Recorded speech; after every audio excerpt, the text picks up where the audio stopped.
Ignition sequence start. 6, 5, 4, 3, 2, 1, 0. All engine running.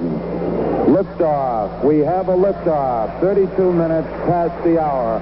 Liftoff on Apollo 11. Action. So, we noticed what I would call a rather sizable difference in the blast that took place when there was even just a small amount of water in there.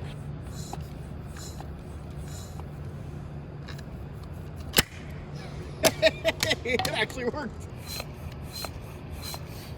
Oh no.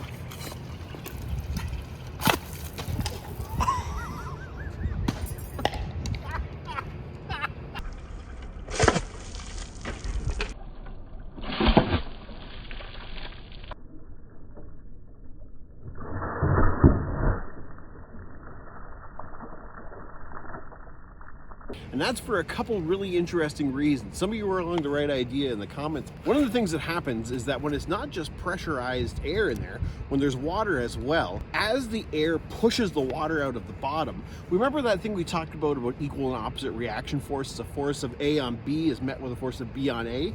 Well, as the water gets pushed out, it actually pushes back against the bottle, and it pushes the bottle even further. Along with that, as the mass of the water decreases, it shoots out the bottom in a jet, and it gets lighter and lighter the further up and the faster it gets.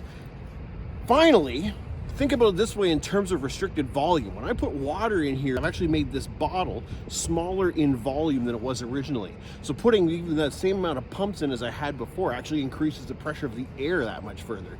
This is how an actual rocket works in real life. As the jet fuel is shot out the bottom of the rocket, or I guess maybe realistically rocket fuel is shot out of the bottom of the rocket, that fuel pushes back onto the rocket itself and pushes the rocket even faster and further. Isn't that amazing? It's just rocket science.